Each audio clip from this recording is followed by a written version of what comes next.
First thing we're gonna do is loosen these two 22mm nuts on either side of the axle. After that, you can loosen the 5mm spacer. After that, we do need to unplug the phase wires, the 5-pin connector, and that 2-pin JST plug. After that, we can move on to the next step. Bolt off there, so 22.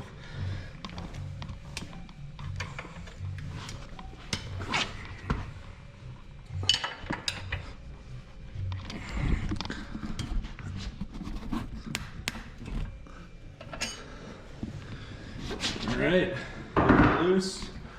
Come up here, grab the 5 down here, loosen that up. Oh yeah, and we've always got to remember on these electric bikes, before you take off the wheel, at least if it's got a hub motor, you got to disconnect all of these connections in here. So let's do that real quick.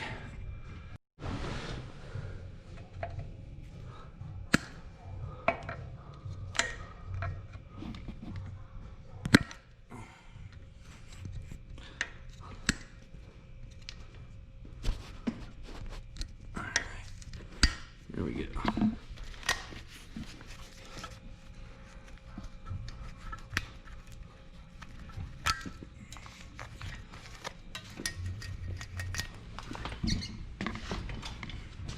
All right, let's see what we can do here. Usually like to get a little bit of room with them by pulling them down through the swing arm. Some of the newer ones you can get pretty easily through the swing arm. This bike's pretty old. So we'll do what we can to access them this way. Looks like there's our blue phase wire, yellow phase wire. Let's see. Green. There we go. There are those. We've got a 5-pin connector. At least what they call this thing here. That's just on a little slide that pops out, and then you've got their little tiny plug here. There's the right there. Boom. Now that wheel should come right out with a little bit of finesse here. Let's see. Boom, like that.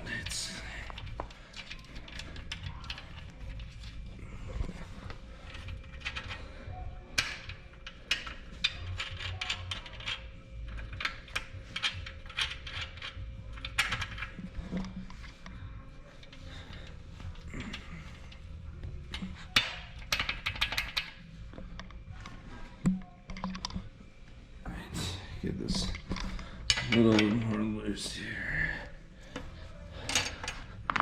There we go. Boom. Get the chain off. Let's see. Difficult holding this camera. Let's try to put it down here. Boom.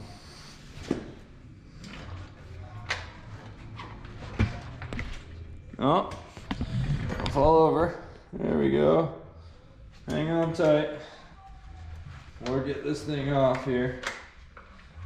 Not like that. Usually back pedal it. We got the kickstand down. Let's see.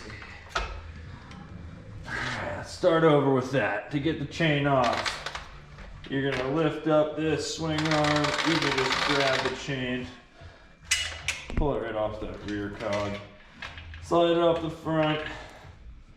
You're good to go. Hang it up right here.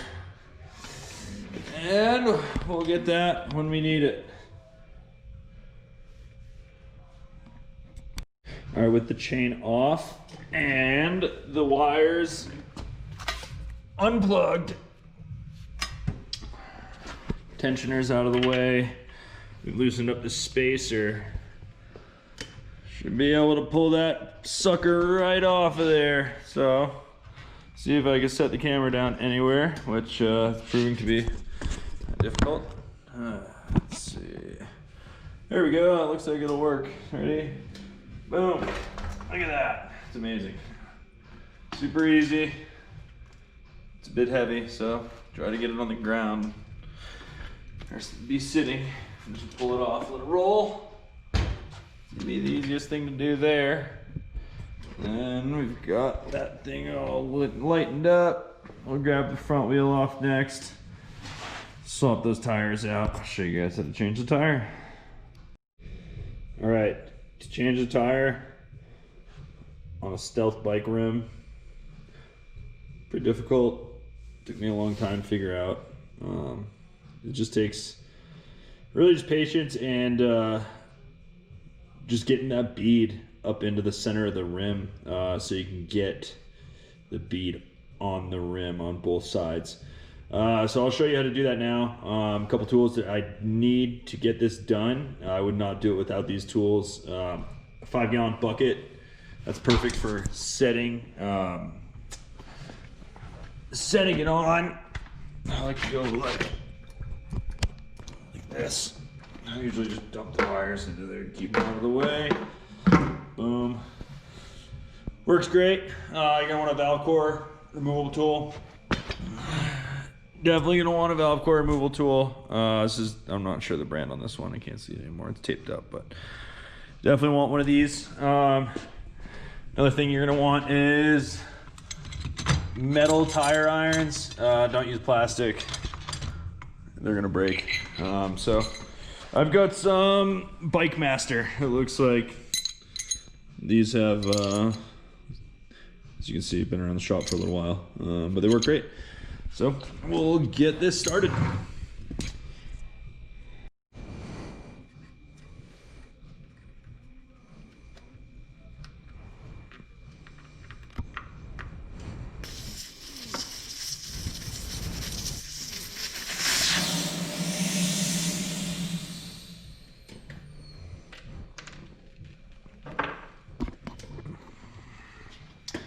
All right, now you got all the air out of the tire. Go ahead and get the bead off all the way around, both sides. Pretty simple. You're gonna want to grab. You're gonna get these. I usually use this end, the spoon end, under. I don't know if it's called the spoon end, but you get the idea. They're different. Get it in between the bead and the rim. You've got to make sure you do not pinch the tube, or you're gonna have to replace the tube. It's possible to do. It is a bit of a pain. I'll do my best to show you that here. If you look, you can kind of hold on a second here. You can see the tube. That's the tube. You do not want to pinch that. So this is the bead. That's the tube. Just careful you don't get that tube pinched, because it will put a hole in the tube and you're gonna need to replace it. So yeah, don't want to have to do that. All right, so boom, we get the one up here. Now it's a little tricky to figure out the exact spacing that you're gonna need to get this bead off, but it's easy. It's not impossible. So 3-4 inches apart. Looks like it worked pretty good. Boom. And once you get it to that point, you should be able to put your finger under and kind of just spin that around and just, work it like that. All right, then you're gonna wanna come over here to the valve stem.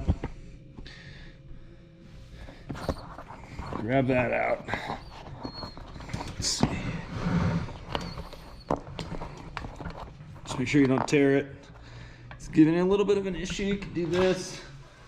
What I like to do sometimes is grab a little wrench like that, and you can go, you get the idea. Just work that out. Just like that.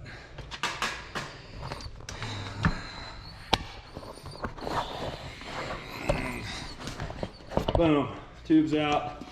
Still good. You don't want to lose the valve core. So slap that thing back in there.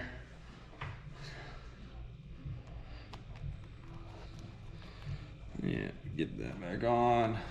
Don't want to lose the valve cap either. Not a big deal, but just put that back there and get that thing out of your way.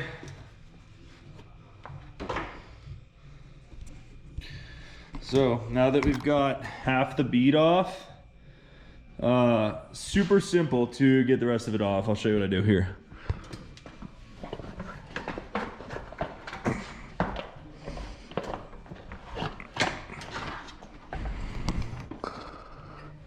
And then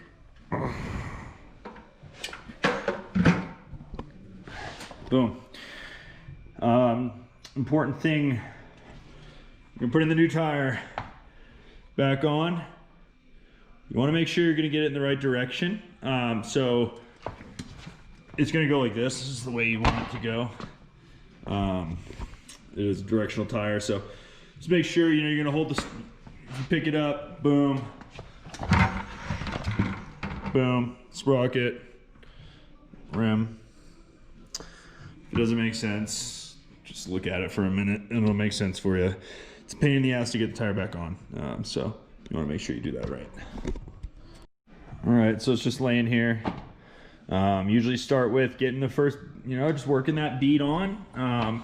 That first bead's not going to be difficult whatsoever to get on. You should be able to get it on no problem. Like this. I'm just doing it one-handed here. So let's see, maybe not. Get two hands involved just for a second. See if I get the camera on it. All right, there we go. You're just gonna wanna work that on like that, okay? And if you really wanna style out, which you might as well, make sure you line up that label with where the valve goes. Makes it easier to find the valve, etc. Looks cooler. So get that lined up. Looking pretty good. There is rim tape in there. Make sure it's still lined up with the hole. And we're good. Now we're gonna stuff the tube back in. Let's see. So you wanna take this off. We just put it on. Take it off again. All right. Get the tube around the inside of the tire. I'm just stuffing it all in here.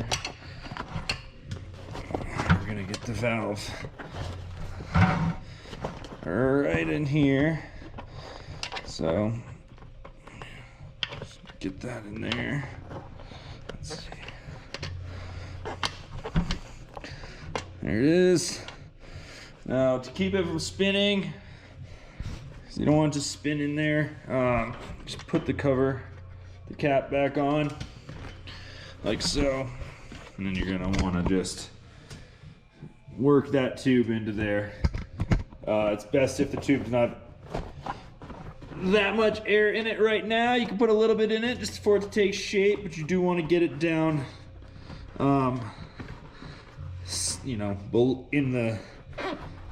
in the rim itself. There's a little dish that keeps it in there. I don't know the term right now. All right, so once you've got that done, now we just need to get this other bead on, and that's gonna be the most difficult part of doing the tire. So just start, I usually start the opposite end of the valve stem right here, and we're gonna put it on, yeah, work your way around, like so. Now you get to here, this is gonna be the most difficult part.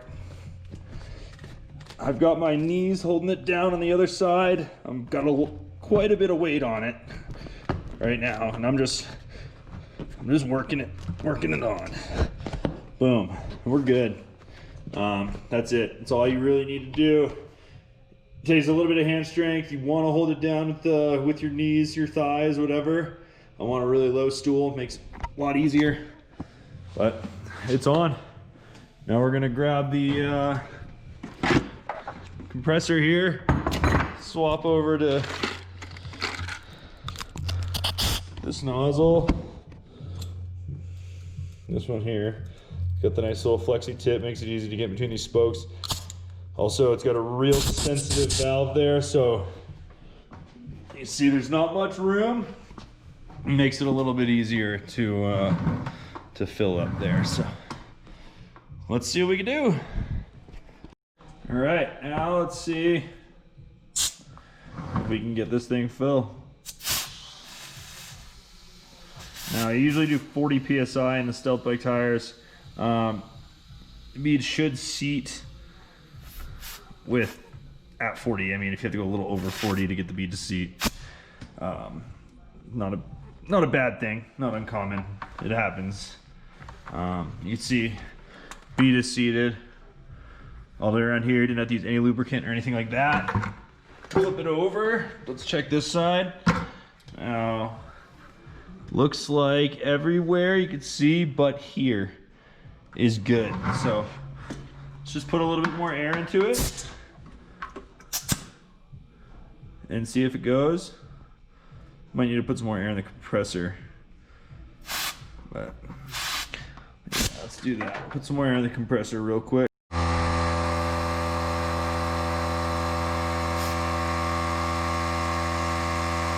Only at about 32, 34 right now, so that's why it's not seated. Just need a little more air in the pump.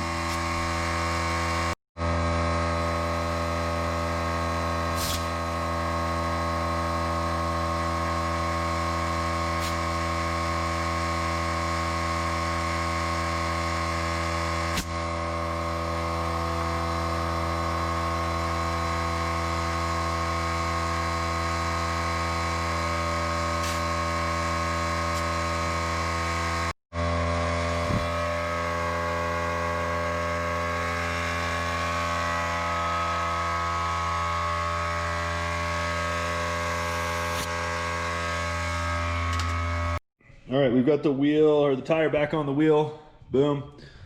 Put it back on the bike. It's gonna be fairly easy. Should go pretty smooth. Let's see what we can do here. I'm gonna try to get this camera set up and get that rolling. All right, the video was sped up here for some reason, but to get the wheel back on, you're gonna take off the nuts, axle nuts, slide the wheel back on, put the chain on next, starting with the back, then slide the tensioners on. Put the wheel nuts back on and tighten everything up. Plug the phase wires in, the 5-pin connector, the 2-pin JSD connector, make sure it rolls smooth, and you're ready to rock and roll.